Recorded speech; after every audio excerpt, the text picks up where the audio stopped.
वळसंकर घराण्याच्या सुनेचा न्यायासाठी लढा सुरू असून ख्यातनाम न्यूरोसर्जन डॉक्टर सोनाली वळसंकर यांना हॉस्पिटलच्या कारभारातून डावलल्याचा आरोप करण्यात आला आहे। मंडळी, डॉक्टर वळसंकर आत्महत्यात दोषी कोण या खास वृत्तमालिकेचा 5वा भाग आज सादर करत आहोत। सोलापूर शहरातील ख्यातनाम आणि एकमेव महिला मेंदूविकार शल्यविशारद अर्थात न्यूरोसर्जन म्हणून ओळख असलेल्या डॉक्टर सोनाली वळसंकर या सध्या आपल्या हक्कासाठी संघर्ष करत असल्याची चर्चा वैद्यकीय आणि सामाजिक वर्तुळात रंगली आहे।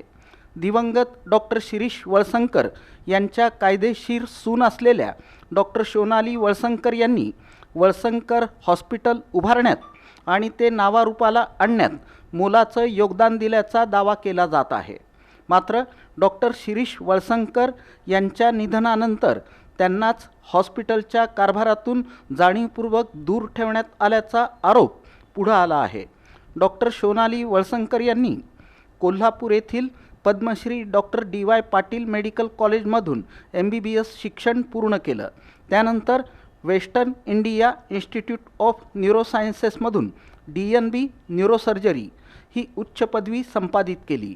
मेंदूला झालेली दुखापत, ब्रेन ट्यूमर, मिरगी, हायड्रोसेफलस आणि पक्षाघात यासारख्या गंभीर आजारांवरील शस्त्रक्रिया आणि उपचारांमध्ये त्यांना दीर्घ अनुभव आहे। सोलापुरात स्वतःचं केंद्र सुरू करण्यापूर्वी त्यांनी मुंबईतील ग्रँट मेडिकल कॉलेज आणि सर JJ रुग्णालय समूहात सहाय्यक प्राध्यापक म्हणूनही सेवा बजावली।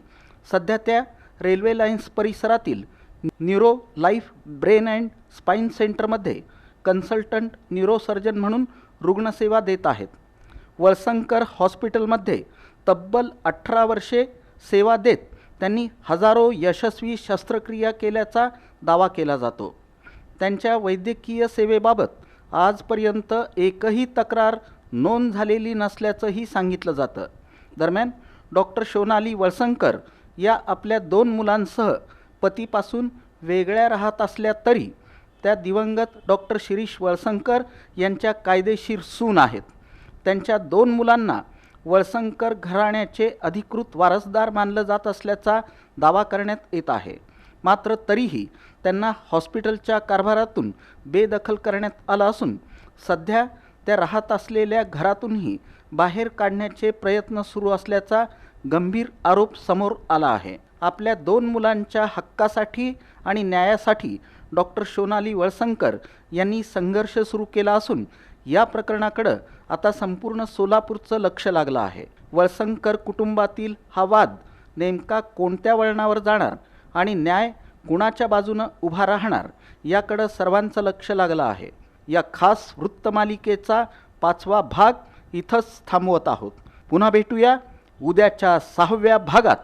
पाहत रहा इन सोलापूर न्यूज चॅनल, प्रतिबिंब जनमनाचं।